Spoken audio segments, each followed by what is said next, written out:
Hello, it's Monica from Crafting with Quilling, and I hope you have absolutely wonderful day. In today's video, I'm going to show you how to create super beautiful and personalized wedding gatefold card. As you can see, we can open it and there is some embossing inside as well. If you're interested, I'm going to show you step by step how to create it. Here is the invitation I got. As you can see, it has initials of the bride and groom at the front, also some beautiful writing inside and florals. And that was my inspiration for today's card. And obviously that beautiful gold heart at the front. So yes, I had to use some gold for today's project. As you can see, it has some beautiful pale pink color palette, and I really wanted to achieve very similar effect in today's project. I had a look at my stash and I found that beautiful spring blossoms design papers from Altair Art, and I really think that collection matches the invitation beautifully. I couldn't resist, so I had to use it for my project today. As you can see, it has some beautiful design papers and florals. I really like that color palette and I really enjoy creating this project. I wonder, have you actually used any of the Altair Art design papers before? If you haven't, they are really good quality and perfect for any occasion. Now I've got my scoring board from Crafter's Companion and I've got 12 by 6 inches card I created from 12 by 12 inches 300 GSM card, and I'm going to score it at 3 inches both sides. And this way we actually created a base for our project. Isn't it simple? And now we've got gatefold card base, super quick, easy, and it is perfect to decorate. However, I decided to use another card inside because I really want to write a message. And this one is slightly smaller than 6 by 6 inches card base, and I'm going to adhere it inside because I really want to write a long message inside. Now it is time to put our top folding card inside and decorate some panels. As you can see, that beautiful spring blossoms collection is so beautiful and floral. I absolutely love it. And I do wonder, have you actually used any of the papers from Altair Art? If you haven't, I left the names of all the products I used in today's video in the description down below. So if you're interested, you can check it out. As you can see, I'm using my one and only liquid glue, magic glue, to put all the pieces together because it does give me that time to maneuver all those elements. With that beautiful design paper, I thought let's add a little bit of embossing, and I found that swirly heart embossing folder from my stash, and it was a part of a free gift in one of the magazines few years ago, and I thought, why not? That heart will work so well for a wedding card. So as you can see, it is done. I really like it, but I thought let's add a little bit more color and interest. So I've got Kitsch Flamingo Distress Oxide ink, and using my ink blending tool, I'm going to apply the color only on the sides for extra interest and dimension on my embossing here. And I do wonder, how often do you use embossing on your wedding cards? Please let me know. Now I'm going to use Tonic Studios beautiful hearts, and I'm going to use the smallest one. As you can see, it has the outline and also Tonic Studios some numeral cutting dice for the date as well. And what's really good about the heart, you can go with the background, let's say, and also add that intricate design as well, and that's exactly what I wanted to do. And off camera I also cut one more heart with gold mirror card, and it is time to start putting all those elements together. And again, I'm using my one and only liquid glue, magic glue, because I really think it is the best, especially for very intricate elements.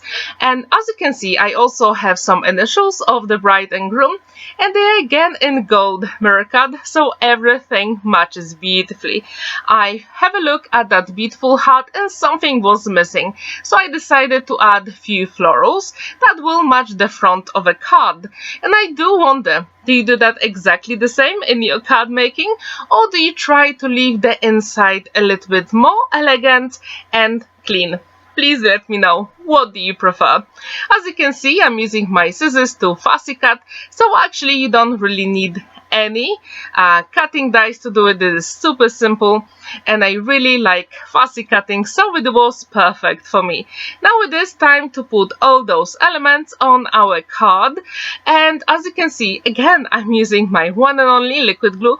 However, you can use red liner tape if you prefer, or even some double-sided foam adhesive for extra dimension. However, it is a gatefold card, so I wanted to keep the inside a little bit more flat. I know we do have some embossing, but it is not that much. And now it is time to put the date. As you can see, I started with the day, month, and then doing the year from the back, because I wanted to have that year spaced evenly. And now it is time to put our panel inside the card. I really like it so far, but I thought something is missing. I really like the gold heart at the front of the invitation, but I thought, something is missing. So let's add a little bit more dimension. But first I decided to add one more small flower at the front on the panel. And I had a look at my stash, and I found that the beautiful Starry colors, watercolor paints from Kuretake, and I used that red gold, small paintbrush, and a little bit of water. I couldn't resist, and I just had to add that on that embossing. I sped it up here 8 times because it took me about 20 minutes to color in all those beautiful florals here on the embossing folder. I really like it, and I do wonder, how often do you use some gold on your projects? And if you do add gold, how do you do it? Do you use embossing powders, some paint, markers? Please let me know what's your preference. Or if you do have that watercolor set from Kuretake, how often do you use it, and how do you add it to your project? I'm really curious, and I'm looking for some inspiration, so please share it in the comments down below. As you can see, this is coming pretty quickly together, and I really enjoy the process of painting those flourishes here. I really like it. If you know me, I like gold a lot. I usually use lots of gold diamonds on my card, so this time I'm going to add a few later on as well. But I'm still focusing on those flourishes on embossing, and as you can see, you just really need fine paintbrush, and it really gives that amazing touch to your project. It is handmade, so obviously it is not perfect, but it doesn't matter.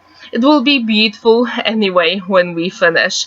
And as you can see, I'm trying to avoid those beautiful small hearts with initials of bride and groom, and also that floral we created earlier in fussy cut.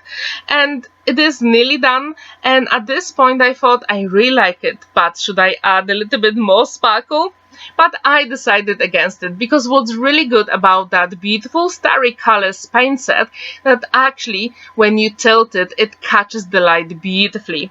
Now from Altair Art I also have those sentiments, and this one says on your wedding day, and it matches the beautiful florals amazingly. So I thought, why not? Let's create a belly band for this gatefold card and cut that sentiment. I didn't have a matching circular die, so I thought just fussy cutting is fine.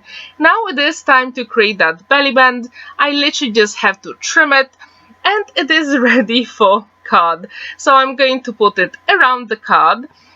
If you have never ever created the belly band, it is super simple, and it really keeps the whole card together. And I do encourage you to create one. I haven't done it in a very long time, so I was just so happy creating this card. So our card is nearly done. We just have to add a few more details. As you can see, you can move the belly band really quickly, and it actually closes the card, and nothing will go undone. And that's exactly what I like about gatefold cards. I had to add that gold heart at the top. As you can see, I only put the liquid glue on the left hand side, and yes, it is time to add some gold gems, and I actually added them only on the belly band. Super quick, beautiful, and the card is complete, and I do wonder, what do you think about this color palette for a wedding card? And if you like this gatefold card, or do you prefer different style for wedding cards? Thank you so much for watching and spending that time with me. Don't forget to like this video, give it a thumbs up and subscribe to my channel if you haven't already. Have a wonderful day and happy crafting! See you in my next video. Bye!